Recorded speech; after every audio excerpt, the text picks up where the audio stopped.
Sang my first show tune when I was just 3. My mother knew I'd go far. I've been a show queen since way before Glee.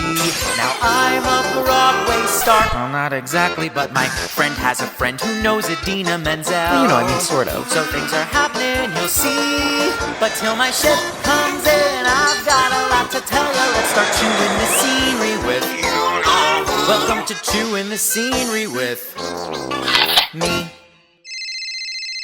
Turn off your cell phones.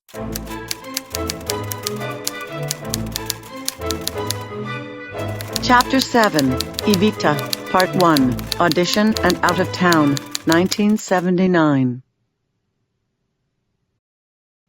It made me a star. It was the most difficult role I had been given to play.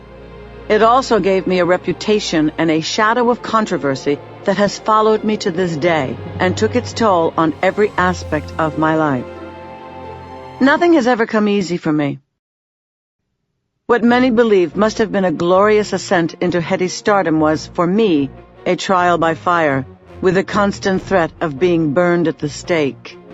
But I did it. I accomplished this part, and I wouldn't change any of it. Okay, that's not entirely true. There's a shitload I would have changed. But ultimately, it was worth it. Why? Because of the lessons. The lessons. The lessons. The lessons. The height of anticipation over the Broadway production of Evita was pretty much the first of its kind for a musical.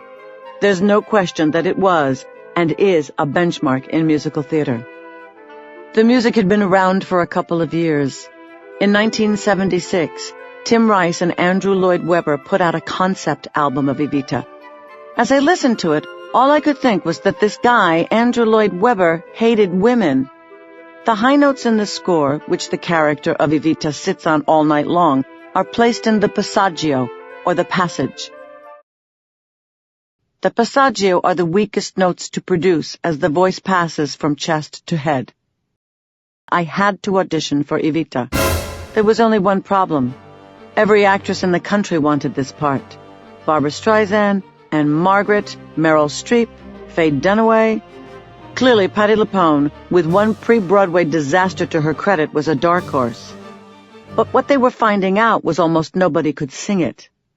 There are still probably only a handful of women who can sing Evita in the original keys. Joanna Merlin was the casting director. She'd seen me on stage at Juilliard and with the acting company. She knew I could act, but at that point, nobody knew whether I could sing.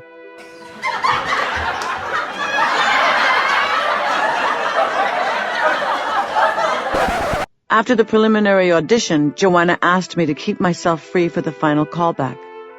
Meanwhile, in October of 1978, I was doing Catch Penny Twist by Stuart Parker at the Hartford Stage when I got an audition for Steven Spielberg's film 1941.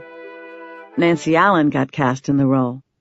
Steven, however, liked my audition so much that he created a small part for me so I could be in the movie. My part was tiny. For some reason, I had billing and a picture in the end credits. I had one line, "Say, you devil, how's about a deviled egg?" I was in heaven. Naturally, I then got the call to return to New York for the Evita final callback. I went to Buzz and asked for special permission to go to New York. "No way," he said. "If you're not back on Tuesday morning," Buzz threatened, "your career in Hollywood is over." People really talk like that out there. But even that was thrilling to me. I had a career in Hollywood. I flew to New York on the 18th of February, 1978. I went home to my apartment, and on the morning of the 19th, I woke up to a foot of snow on the ground. My heart sank, but I headed for the audition anyway. When I got out of the subway, I was at the wrong end of 42nd Street and had to trudge 2 long blocks to the Shubert Theater. I was pissed off because I knew in my heart I wasn't getting out of JFK that night, which meant that I wouldn't be on the set in Los Angeles the next day, which meant that when I finally did get back to Los Angeles, my career in Hollywood really would be over. Oh, shit.